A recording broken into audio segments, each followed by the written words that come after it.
ஷெக்கீனா ஊழியங்கள் வழங்கும் ஷெக்கீனா நேரம். ஷெக்கீனா என்ற வார்த்தையின் அர்த்தம் காணப்படக்கூடிய நிலையில் வெளிப்படுத்தப்பட்ட தேவனுடைய சமூகம் என்பதாகும். இன்றைய சூழலில் தேவனுக்கு பயந்து அவருடைய வார்த்தைகளுக்கு கீழ்ப்படிந்து சாட்சியுள்ள வாழ்க்கை வாழ்கிறவர்களின் மூலமாக மற்றவர்கள் காணக்கூடிய நிலையில் ஆண்டவர் வெளிப்படுகிறார். உங்களுடைய வாழ்க்கையின் மூலமாக மற்றவர்கள் காணக்கூடிய நிலையில் தேவன் வெளிப்படுத்தப்பட வேண்டும் என்கிற நோக்கத்தோடு தேவன் விரும்புகிற வாழ்வு வாழ உங்களுக்கு கற்றுக் கொடுக்கவே ஷெக்கீனா நேரம். தேவ செய்தியை வழங்குபவர் சுவிசேஷகர் பி. ஜாஷ்வா, இயக்குனர், ஷெக்கீனா ஊழியங்கள். கிறிஸ்துவுக்குள் அன்பான ஷெக்கீனா நேரம் தொலைக்காட்சி நேயர்களே, ஆண்டவராகிய இயேசு கிறிஸ்துவின் இனிய நாமத்திலே உங்களை யாவரையும் வாழ்த்துகிறேன். திரும்பவுமாக உங்களோடு கூட தேவனுடைய வார்த்தைகளை பகிர்ந்து கொள்ளும்படியாக ஆண்டவர் கொடுத்திருக்கிற இந்த நல்ல வாய்ப்புக்காக நான் ஆண்டவரை ஸ்தோத்திரிக்கிறேன். கிறிஸ்தவ வாழ்க்கையிலே தேவன் விரும்புகிற ஒரு நிலையை குறித்து நாம் படித்து வருகிறோம். அதாவது ஆண்டவருடைய சித்தமாக நம்மிடத்திலே எதிர்பார்க்கப்படுகிற ஒரு காரியம். அப்படியானால் அதில் இருந்து நம்ம தப்பித்துக் கொள்ள முடியாது. ஆண்டவர் நம்மிடத்திலே விரும்புகிற காரியம் என்று சொல்லும் போது நிச்சயமாக அந்த செயல் நம்முடைய வாழ்க்கையிலே செய்து நிறைவேற்றப்பட வேண்டும். அது சாய்ஸ்ல விடுற மாதிரி ஒரு காரியம் கிடையாது. அப்படி நாம் படித்து வருகிற அந்த காரியம் என்ன? 1 தெசலோனிக்கேயர் 5வது அதிகாரத்திலே சொல்லப்பட்டிருக்கிற எல்லாவற்றிலேயும் ஸ்தோத்திரம் செய்யுங்கள், வாழ்க்கையிலே நிறைவுகளிலும் குறைவுகளிலும் ஸ்தோத்திரம் செய்கிறவர்களாக இருக்க வேண்டும் என்பது தேவன் நம்மிடத்திலே எதிர்பார்க்கிற அவருடைய விருப்பமாய் இருக்கிறது. ஆகையினாலே அதை நாம் எவ்விதமாக நம்முடைய வாழ்க்கையில செயல்படுத்தி ஆண்டவருக்கு பிரியமுள்ள நிலையிலே வாழ்வது என்பதை குறித்து கடந்த சில நிகழ்ச்சிகளிலே நாம் தொடர்ச்சியாய் படித்து வருகிறோம். இது ஒரு நிகழ்ச்சியில ஏனோதானவென்று படித்து முடிக்கப்படக்கூடிய ஒரு காரியம் இல்லை. இது தொடர்ச்சியாக படித்து வருகிறோம். முதலாவது இதை நாம் புரிந்து கொள்ள வேண்டும். அதாவது ஸ்தோத்திரம் என்பது என்ன, எல்லாவற்றிலேயும் ஸ்தோத்தரிப்பது என்பது என்ன என்பதை குறித்து அந்த ஸ்தோத்திரம் என்பதின் விளக்கத்தை நாம் படித்தோம். அதற்கு பிறகு என்ன படித்தோம்? ஏன் ஆண்டவர் இப்படி ஸ்தோத்தரிக்க கூடிய நிலையிலே நாம் வாழ வேண்டும் என்று விரும்புகிறார் என்பதை குறித்து நாம் படித்தோம். அதுல என்ன படித்தோம்? ஸ்தோத்திரத்திற்குள்ளே தேவனுடைய வாசஸ்தலம் இருக்கிறது. அப்போ ஆண்டவரை நாம் கொண்டு வந்து குடியமர்த்திக் கொள்வதினாலே நாம் ஸ்தோத்தரிக்க வேண்டும். நாம் இதை செய்யறதுனால அந்த ஒரு ஆசீர்வாதத்தை நாம் வாழ்க்கையில பெற்றுக்கொள்கிறோம். அது மட்டுமல்ல, அது தேவனுடைய விருப்பமாய் இருக்கிறபடினாலே அதையும் நாம் நிறைவேற்றுகிறோம். அடுத்ததாக நாம் படிக்க ஆரம்பித்திருக்கிற ஒரு காரியம் என்ன? யாரால் இத்தகைய ஸ்தோத்திரத்தை தங்கள் வாழ்க்கையில செய்து நிறைவேற்ற முடியும்? இது சும்மா சாதாரணமான ஒரு காரியம் கிடையாது. ஸ்தோத்திரம் என்பது என்ன என்பதை குறித்து விரிவாக விளக்கமாக பல நிகழ்ச்சிகளிலே உங்களோடு கூட பேசியிருக்கிறேன். உங்கள் மனதிலே அது ஆழமாய் பதிந்திருக்கும் என்று நம்புகிறேன். முறுமுறுக்காமல் தேவனை குற்றம் சொல்லாமல் வாழ்வது ஸ்தோத்திரம். இது லேசான ஒரு காரியமா? இல்லவே இல்லை. லேசான காரியம் என்று இதை நாம் கணக்கில் எடுத்துக்கொள்ளவே முடியாது. மிக கடினமான ஒரு காரியம். இந்த கடினமான காரியத்தை எப்படி நம்முடைய வாழ்க்கையில கொண்டு வர வேண்டும் என்பதற்காகத்தான் அந்த ஒரு பகுதி நமக்கு தைரியத்தை கொடுத்தது. என்ன? நாம் ஸ்தோத்தரிக்கும் போது தேவனுடைய வாசஸ்தலத்தை அதற்குள்ளே கொண்டு வந்து விடுகிறோம். அப்ப ஆண்டவரை கொண்டு வந்து நான் ஸ்தோத்தரிக்கிறவனாய் இருக்கும்போது என் கூட வைத்துக் கொள்ளுகிறேன். அது ஒரு மாபெரும் பாக்கியம்.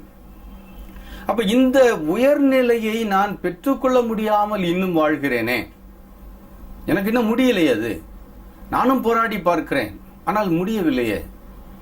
ஏன் முடியவில்லை என்பதற்கான காரணத்தை நாம் கடந்த நிகழ்ச்சியில படிக்க ஆரம்பித்தோம். என்ன காரணம்? யாரால் ஆண்டவரை ஸ்தோத்தரிக்க முடியும்? ஆண்டவர் விரும்புகிற இந்த ஸ்தோத்திரம் எல்லாவற்றிலேயும் எப்பொழுதும் எந்த சூழ்நிலையிலும் ஆண்டவரை ஸ்தோத்தரிக்கிற இந்த நிலை யாருடைய வாழ்க்கையில இருக்கும் என்பதற்கு நாம் ஒரு வேதத்திலிருந்து விடை கண்டுபிடித்தோம். என்ன விடை அது? 22வது சங்கீதத்தின் 26வது வசனம் தெளிவாய் சொல்லுகிறது, ஆண்டவரை தேடுகிறவர்கள் அவரை துதிப்பார்கள், கர்த்தரை தேடுகிறவர்கள் அவரை துதிப்பார்கள். அந்த வசனத்தின் நடுப்பகுதியில் வருகிறது. அப்ப யாருக்கு அந்த பாக்கியம் கிடைக்கிறது? எந்த பாக்கியம்? ஆண்டவர் விரும்புகிற வாழ்வு வாழுகிற பாக்கியம் ஆண்டவரை தேடுகிறவர்களுக்கு. சும்மா எல்லாருக்கும் கிடைச்சிடாது, ஆண்டவரை தேடுகிறவர்களுக்கு. அப்ப நம்ம வாழ்க்கையில பிரையாரிட்டி, முதன்மை எதற்கு கொடுக்கப்பட வேண்டும்? ஆண்டவரை தேடுவதற்கு கொடுக்கப்பட வேண்டும். இதை நாம் கடந்த நிகழ்ச்சியிலே பார்க்க ஆரம்பித்தோம். இன்னைக்கு வாழ்க்கையில எதை தேடுகிறோம்? மனித உதவிகளை தேடுகிறோம், அல்லது நம்ம அறிவுக்கு உட்பட்ட நிலையில எங்காவது சகாயம் கிடைத்து விடுமா என்று இயங்குகிறோம். அவங்க கிட்ட போனா கிடைச்சிருமா, இவங்க கிட்ட போனா கிடைச்சிருமா. எங்கும் கிடைக்கவில்லை என்ற பட்சத்தில் எல்லாருடைய மனித உதவிகள் எல்லாம் செயல்பட முடியாது, அற்றுப்போன நிலை வரும்போது போனா போகுதுன்னு ஆண்டவர்கிட்ட வரோம். இதுதானே இன்றைக்கு நம்முடைய பரிதாபமான நிலையா இருக்கிறது. நானும் ஆண்டவரை தேடுகிறேன் என்று சொல்லுகிறோம், நான் கடவுளுடைய பிள்ளை என்று சொல்லுகிறோம். ஆனால் அவரை தேடுதல் என்ற நிலை வரும்போது முதலாவது நாம் செய்கிற காரியம் என்ன? மனித உதவிகளை தேடுகிறோம். மனித உதவிகளை தேடி போவதினாலே வந்த விளைவு என்ன? நம்ம உட்கார்ந்து சொல்லும் போது நேரா மூஞ்சிக்கு நேரா மிக பரிதாபமாய் பல முகபாவனைகளை காட்டி நம்ம மேல ரொம்ப அனுதாபம் இருக்கிறது போல கேட்டுட்டு இருப்பாங்க. நம்ம நிறைய பேரை பார்த்துருக்குறோம் இல்லையா? ரொம்ப நம்ம மேல அனுதாபம் உள்ளது மாதிரி கேட்டுட்டு இருப்பாங்க. சில நேரத்தில் அவங்க கண்கள்ல கண்ணீர் கூட வரும் நம்முடைய பிரச்சனைகளை சொல்லும் போது. ஆனா எத்தனையோ நேரம் உங்க வாழ்க்கையை கொஞ்சம் திரும்பி பாருங்களேன். உங்களுடைய கதையை, உங்களுடைய வேதனையை, கதைன்னு சொல்லக்கூடாது, உங்களுடைய வேதனையை மிக கருத்தாய் கேட்பது போல கேட்டு நீங்க அழுகிறதுக்கு முன்னால தங்களுடைய கண்களில கண்ணீரை கூட்டி ஒரு உணர்ச்சி பிளம்பாய் இருந்த பலர் நீங்க போன பிறகு உங்களுக்கு வேண்டியவங்க கிட்டையும் அல்லது தங்களுக்கு வேண்டியவர்களிடத்திலும் நீங்க சொல்லிட்டு போன நிலைகளை குறித்து ஏளனம் பண்ணி பரியாசம் பண்ணி அது திரும்ப உங்க காதுகளுக்கே வந்து நீங்கள் இன்னும் வேதனையை கூடுதலாய் அனுபவித்த நாட்கள் இருந்திருக்கிறது இல்லையா? மனிதர்கள் அப்படித்தான் நம்ம முன்னால் அப்படியே உருகிறது போல கேட்டுட்டு இருப்பாங்க. ஆனால் எங்கிட்ட போன உடனே ஒருவேளை அப்படி கேட்டுக்கிட்டு இருக்கும் போதே கூட உள்ளத்துக்குள்ள ஆகா, ஏன்னா நம்ம எல்லார்கிட்டையும் நல்லவிலையா இருந்திருக்க மாட்டோம். ஒரு சில நேரங்களிலே ஒரு சிலருக்கு பிடிக்காத நிலையில வாழ்ந்திருப்போம். இப்ப அவங்களுக்கு இதுதான் சான்ஸ். என்ன சான்ஸ்? நம்முடைய நிலையை நாம் ரொம்ப உருக்கமா போய் சொல்றோம், ஏதாவது சகாயம் கிடைச்சிருமான்னு. ஆனா அவர்கள் அதை வைத்து எள்ளி நகையாட ஆரம்பித்து விடுகிறார்களே. அப்ப நம்முடைய உபத்திரவங்கள், நம்முடைய வேதனைகள் அவர்களுக்கு அற்பமாய் போய் விட்டதே. அல்லது அதை வச்சு இவங்க நமக்கு இப்படியெல்லாம் செஞ்சதுனால இன்னைக்கு அனுபவிக்கிறார்கள் என்று சொல்லக்கூடிய நிலையில கூட நம்ம முன்னால ஒரு விதமாய் கேட்டு விட்டு நாம் கடந்து போன பிறகு மற்றவங்க கிட்ட அவங்க சொல்லி சிரித்து நம்மை குறித்து பரியாசம் பண்ணினது எத்தனை நேரம் நம்முடைய காதுகளுக்கு வந்து நம்மை வேதனைப்படுத்தி இருக்கிறது. அருமையான தெய்வ மக்களே, மனித உதவிகளை நாடி போவது இப்படித்தான். அவங்க யாரா இருந்தாலும் சரி, மனித உதவிகளை நாடி போனால் வேதனை தான். ஆனால் தேவனை தேடி வருவோமானால், ஆண்டவரிடத்திலே நம்முடைய பிரச்சனைகளை சொல்வோமானால், நிச்சயமாக இத்தகைய ஒரு நம்ம இன்னும் நம்முடைய வேதனை கூடி நாம் ஐயோ என்னடா வாழ்க்கை என்று நொந்து போகக்கூடிய ஒரு நிலைக்கு போக மாட்டோம். ஏனென்றால் ஆண்டவர் எப்படிப்பட்டவர்? நாம் தேட வேண்டிய ஆண்டவர். நாம் தேடும் போது நம்மை துதித்தலின் நிலைக்கு கொண்டு வருகிறார் இல்லையா? அந்த ஆண்டவர் எப்படிப்பட்டவர் தெரியுமா? வாசிக்கிறேன். 22வது சங்கீதத்தின் 24வது வசனம். உபத்திரவப்பட்டவனுடைய உபத்திரவத்தை அவர் அற்பமாய் எண்ணாமலும் அருவருக்காமலும் தம்முடைய முகத்தை அவனுக்கு மறைக்காமலும் இருந்து தம்மை நோக்கி அவன் கூப்பிடுகையில் அவனை கேட்டருளினார். என்னை கேட்டுக்கொண்டிருக்கிற அருமையான நண்பர்களே, ஆண்டவரை தேடுகிறவர்கள் துதிப்பார்கள் என்று வேதம் சொல்லுகிறதே. எப்படி அவர்களாலே துதிக்க முடியும்? ஏன் அவர்கள் அந்த துதிக்கிற உன்னத நிலைக்கு போகிறார்கள் என்று கேட்டால் இந்த வசனம் தெளிவாய் விடை சொல்லுகிறது. என்ன விடை? ஆண்டவர் எப்படிப்பட்டவராம்? உபத்திரவப்பட்டவனுடைய உபத்திரவத்தை அற்பமாய் எண்ணாதவர். இன்றைக்கு உலகம் எப்படி இருக்குது? மனிதர்கள் எப்படி இருக்கிறார்கள்? நம்ம உதவிக்கு தேடி ஓடுறோமே. மனிதர்கள் வழியாய்த்தான் கடவுள் தருவார், நான் இல்லை என்று சொல்லவில்லை. இன்னைக்கு வானத்தை பொத்துக்கிட்டு அவர் போட மாட்டார், மனிதர்கள் வழியாய்த்தான் தருவார். ஆனா ஆண்டவர் ஒரு மனிதனை ஏவி வைத்திருக்கும் போது, அவனை அவர் ஏற்பாடு செய்து வைத்திருக்கும் போது, அந்த மனிதன் நம்முடைய உபத்திரவத்தை அற்பமாய் எண்ணுகிறவனாய் இருக்க மாட்டான். ஆனால் இன்றைக்கு ஆண்டவரை தேடாமல் நேரடியாய் மனித உதவிகளை தேடும் போது நடக்கிற காரியம் என்ன? நாம் அற்பமாய் எண்ணப்படுகிறோம். இது உலகம். ஆனால் நம்முடைய ஆண்டவர் அவரை நோக்கி பார்க்கிறவர்களுக்கு, அவரை நோக்கி அவரை கூப்பிடுகிறவர்களுக்கு துதிக்க உதவுகிறார் இல்லையா? அந்த ஆண்டவர் ஏன் அப்படி செய்ய முடிகிறது என்றால், உபத்திரவப்பட்டவனுடைய உபத்திரவத்தை அவர் அற்பமாய் எண்ணவில்லை. என்னை கேட்டுக்கொண்டிருக்கிற அருமையான ஷெக்கினா நேரம் நண்பர்களே, உங்களை எனக்கு தெரியாது, ஆனால் உங்களை தெரிந்த ஆண்டவர் இப்போ உங்களுக்கும் எனக்கும் நமக்கும் மத்தியிலே இப்போ உலாவிக் கொண்டிருக்கிறார் இல்லையா? ஏதோ ஒரு நிகழ்ச்சியை எங்கேயோ உட்கார்ந்து நான் ஒளிப்பதிவு செய்து கொடுக்கிறேன் என்று அல்ல, இந்த நிகழ்ச்சியை ஒளிப்பதிவு செய்ய வைத்து உங்களுடைய இல்லங்களிலே கொண்டு வந்து கொடுத்து அதையும் பார்க்க வைத்திருக்கிறார் இல்லையா? இந்த நிகழ்ச்சியின் வழியாய் வருகிற தேவனுடைய வார்த்தையை கேட்க வைத்திருக்கிறார் இல்லையா? இதன் பொருள் என்ன? நமக்கு மத்தியிலே உலாவுகிற நம்முடைய ஆண்டவர், உங்களையும் அறிந்திருக்கிற ஆண்டவர், என்னையும் அறிந்திருக்கிற ஆண்டவர், இன்றைக்கு இந்த இரவு வேளையிலே படுக்கைக்கு செல்லும் முன்னதாக உங்களோடு கூட ஒரு உண்மையை பேச இந்த நிகழ்ச்சியின் வழியாய் காத்திருக்கிறார். என்ன தெரியுமா அது? எனக்கு உங்களை தெரியாது, நான் ஒரு சாதாரண மனிதன். ஆனா உங்க தேவையை அறிந்த ஆண்டவர். என்னை உட்கார்ந்து இருக்கிறீங்க இல்லையா? அங்க ஓடி போய் சொன்னேன், இவங்க கிட்ட சொன்னேன். ஆனா நான் சொன்னவங்க எல்லாம் என் முன்னால ரொம்ப கரிசனையாய் கேட்டார்கள். ஆனால் திரும்ப அவர்கள் என்னை அற்பமாய் எண்ணி விட்டார்களே. அற்பமாய் எண்ணினதுனால வெளியில அவர்கள் என்னை பற்றி கேவலமாய் பேசிவிட்டார்களே, அல்லது என்னை பற்றி எள்ளி நகையாடி கொண்டிருக்கிறார்களே என்று கண்ணீரோடு உட்கார்ந்து கொண்டிருக்கிறீர்கள். அந்த கண்ணீரோடு கூட இந்த படுக்கைக்கு செல்வதற்கு ஆயத்தமாகி கொண்டிருக்கிறீர்கள். நீங்கள் யார் என்று எனக்கு தெரியாது. இந்த படுக்கைக்கு போக ஆயத்தமாகி கொண்டிருக்கிற நேரத்தில் ஒருவேளை ஏதோ கேட்கலாம் என்ற நிலையில இந்த நிகழ்ச்சியை நீங்கள் கேட்டுக்கொண்டிருக்கலாம்.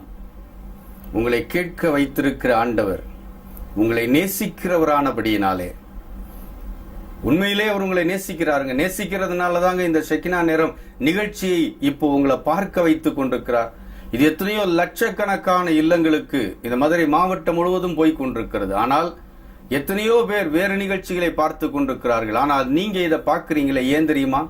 உங்களை ஆண்டவர் நேசிக்கிறதுனாலே இதை பார்க்க வைத்திருக்கிறார்.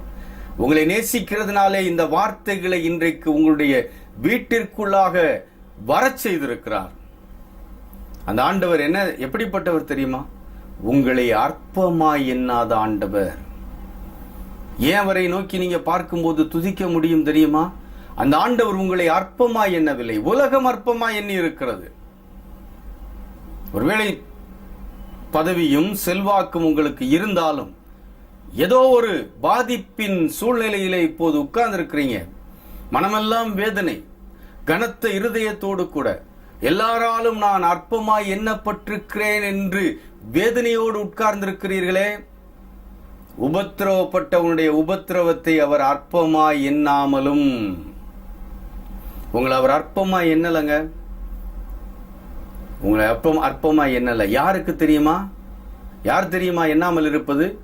உங்களையும் என்னையும் படைத்து இந்த உலகத்திலே வாழ வைத்துக் கொண்டிருக்கிற நம்முடைய ஆண்டவர் இயேசு கிறிஸ்து ஒரு அற்பமாய் எண்ணவில்லை.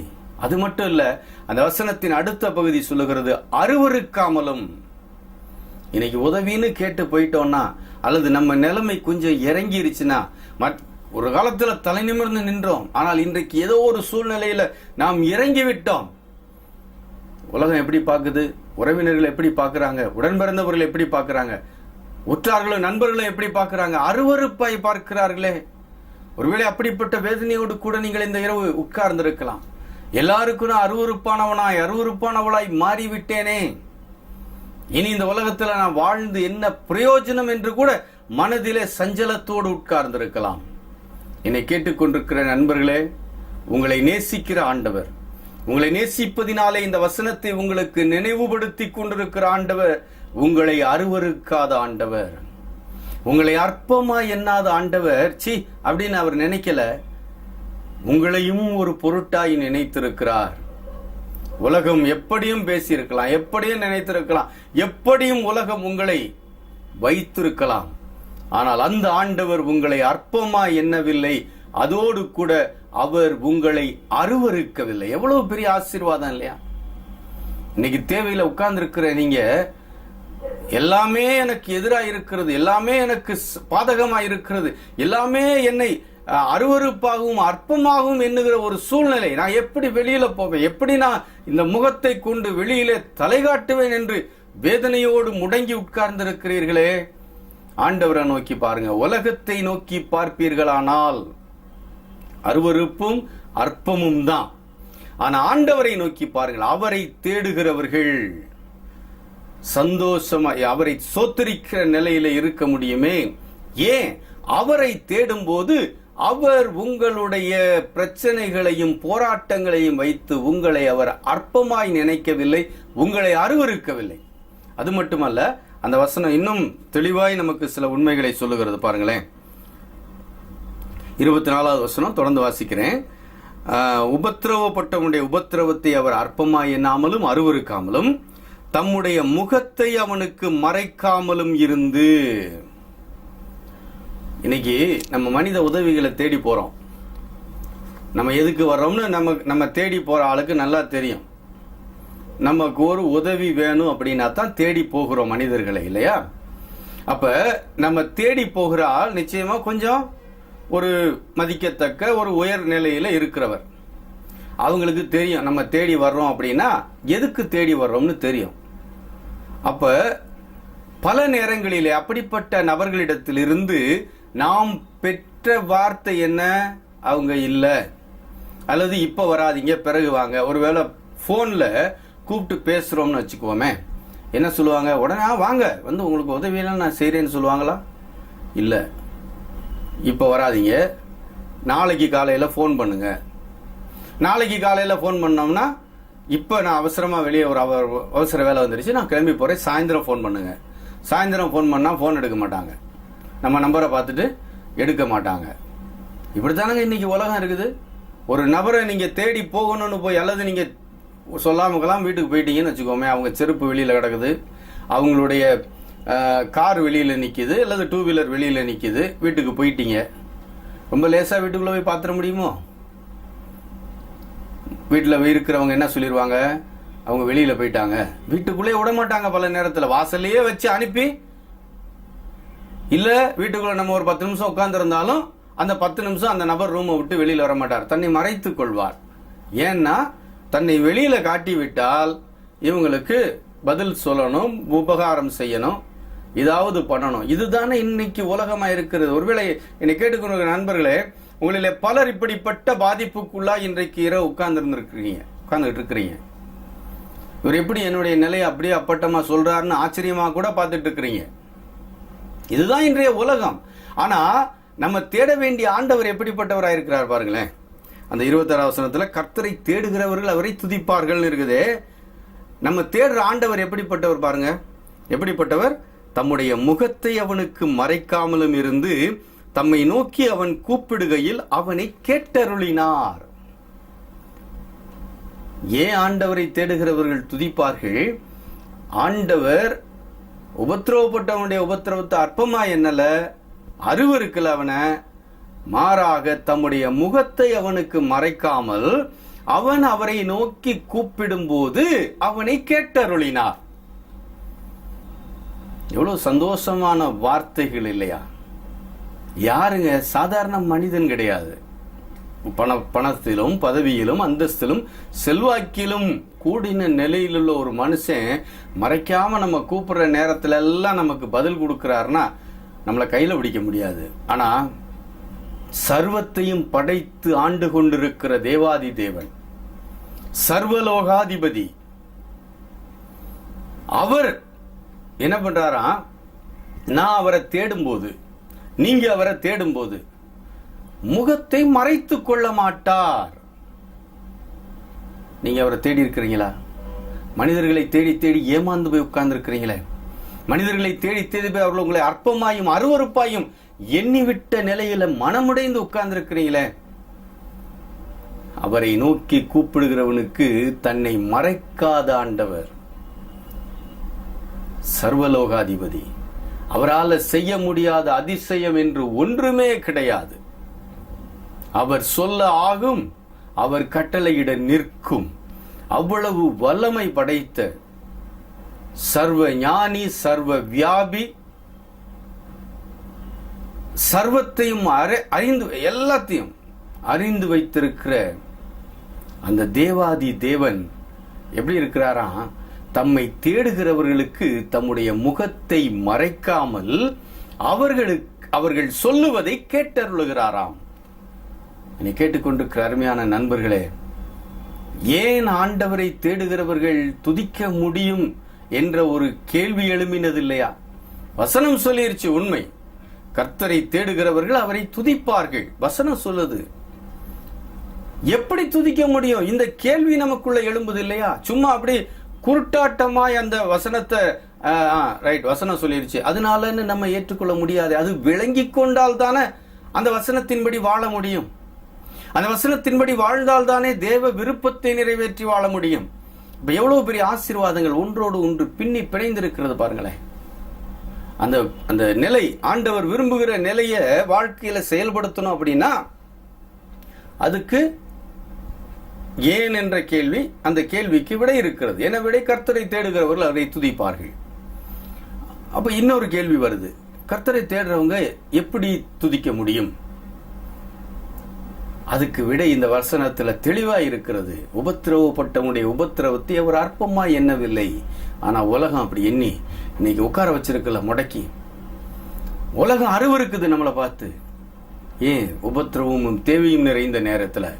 ஆனா அவர் அருவருக்கவில்லை. அது மட்டுமல்ல, தம்மை நோக்கி கூப்பிடுகிறவர்களை அவர் கூப்பிடுகிறவர்களுக்கு தன்னை மறைக்காமல் வெளிப்பட்டு அவர்களுடைய தேவைகளை சந்திக்கிறார். அப்ப நீங்க எங்க ஓடணும்? யார் நமக்கு தம்மை மறைக்காமல் வெளிப்படுத்துகிறாரோ அவரிடத்துல போகணுமே. ஆனா இன்னைக்கு நம்ம எங்க ஓடிக்கிட்டு இருக்கிறோம்? யாரு கதவை பூட்டிக்கிட்டு நம்மளை வர்றாங்களா, வந்துட்டோமா, போயிட்டோமான்னு ஓட்ட வழியா பார்த்துக்கிட்டு, அல்லது நம்ம போன் நம்பர் வந்துச்சுன்னா எடுக்காம, அல்லது வீட்டுக்குள்ள உட்கார்ந்துக்கிட்டே நான் அந்த ஊர்ல இருக்கேன், இந்த ஊர்ல இருக்கேன், வர்றதுக்கு 2 நாள் ஆகும்னு கதை சொல்லுகிற சக மனிதர்களை நோக்கி பார்த்து கொண்டிருக்கிறோமே. அவங்கள நோக்கி கூப்பிட்டுக்கிட்டு இருக்கிறோமே, அவங்கள தேடிக்கிட்டு இருக்கிறோமே. அவங்கள தேடுறதுனாலதான் இன்னைக்கு துதிக்க முடியாமல் வேதனையோடு உட்கார்ந்து இருக்கிறோம். முடங்கி போய் உட்கார்ந்து இருக்கிறீர்கள். நீங்க யாருன்னு எனக்கு தெரியாது. ஆனா முடங்கி போய், ஐயோ எல்லாரும் என்னை அற்பமாய் அருவருப்பாய் நினைத்திருக்கிறார்களே, எல்லாரும் தங்களுடைய முகத்தை எனக்கு மூடிக்கொள்ளுகிறார்களேன்னு வேதனையோடு உட்கார்ந்து இருக்கிறீங்களே. உங்களுக்கு நேராய் வந்த தேவனுடைய வார்த்தை என்ன தெரியுமா? நீங்க ஆண்டவரை தேடுங்க, ஆண்டவரை தேடுங்க. உங்களை நேசிக்கிற ஆண்டவரை தேடுங்கள். உங்களை நேசிக்கிற ஆண்டவர் உங்களுக்காகவே தன் ஜீவனை சிலுவையிலே கொடுத்தாரே. இதை விட வேறு என்ன நேசம் வேண்டும்? இந்த அளவு உங்களை நேசிக்கிற அந்த ஆண்டவரை தேடுங்கள். ஆண்டவரே, உலகம் என்னை அற்பமாய் அருவருப்பாய் நினைத்து விட்டது. உலகம் தன்னுடைய கண்களை எனக்கு மூடிருச்சு. ஆனா இன்றைக்கு நீர் எனக்கு ஒரு உண்மையை தெளிவுபடுத்தினீர். உம்மை நோக்கி பார்க்கிறவர்கள் உம்மை துதிப்பார்கள், உம்மை தேடுகிறவர்கள் உம்மை துதிப்பார்கள் என்ற வசனம் எனக்கு இன்றைக்கு விளங்கினது. ஏன் அவர்களாலே துதிக்க முடியும்? நீர் அவர்களை அற்பமாய் எண்ணவில்லை, அவர்களை அருவருக்கவில்லை. உம்மை நோக்கி பார்க்கும்போது உம்முடைய முகத்தை மூடிக்கொள்ளவில்லை. ஆகையினாலே அவர்கள் உம்மை நோக்கி பார்க்கும்போது துதிக்க முடியும். நீர் அவர்கள் தேவைகளை எல்லாம் சந்திக்கிறீர் ஆண்டவரே.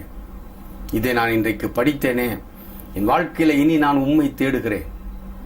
உலகத்தை தேடினேன், இனி வேண்டாம். இனி உலகத்தை நான் தேட மாட்டேன், உம்மை தேடுகிறேன், உம் பக்கத்திலே வருகிறேன் என்று சொல்லி அவருடைய கரத்திலே உங்களை அப்படியே சமர்ப்பணம் செய்வீர்களா?